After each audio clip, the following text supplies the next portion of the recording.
Well, I think this is where I got a little confused by founder mode because one of the early comments was like, you just shouldn't let people take your company away from you. Like you should decide everything. You can't decide everything.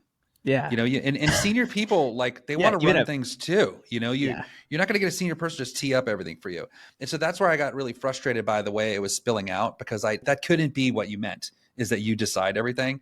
And so I think what I've learned is the founder should have a really clear point of view on where they are going to annoy everyone and be involved at the most minute level of detail, but also pick things where they're not and they're going to trust other people. Because it's I don't agree that it's true that founders are better at everything than everybody, right? Like that doesn't work that way.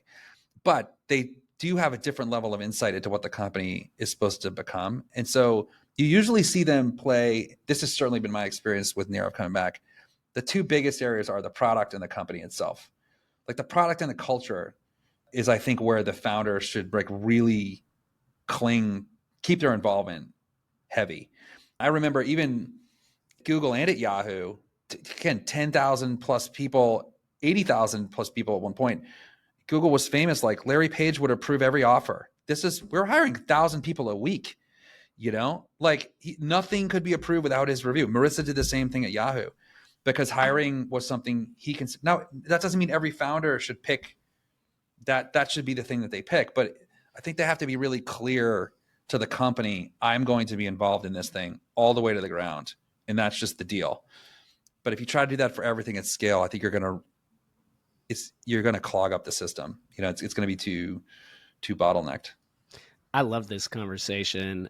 I've spent 25 years in HR. The first half, I was a practitioner. So I was a consultant, then I did corporate HR.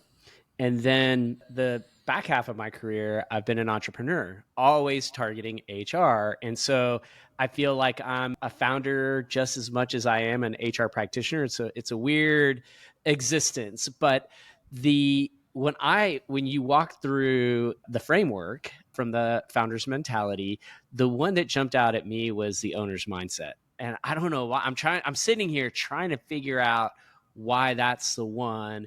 And I get angry when I hear things like, yeah, that's the most abused one, because I've seen that also. And people are people, and they're without clarity, they're going to do what they're going to do. And I love the three kind of clarifying points on owner's mindset: cash, aversion to bureaucracy, and a bias to action. And to me, that last point is like sums it all up. Like, if we are not moving, we are dying. If we are not growing, we are dying. And we have to, and competition is always lurking around the corner. And so, what are we doing? How are we thinking about the cash we're spending? How are we getting caught up in the politics, and how we're even applying owner's mindset to our OKRs? And then, are we taking the critical actions? And so that, I don't know, Daniel, which one really resonates for you, but that's the one that gets me. And I'm curious how, and maybe this is a way we can segue into the last part of the conversation we want to have with you, but how does HR contribute? Because I believe HR plays a critical role in the culture, right? And what we're talking about, these ways of operating, to me, I believe have to be embedded in the culture. It has to be part of the fabric of who we are and how we come in to do our work every day. And so I'm just curious, like, for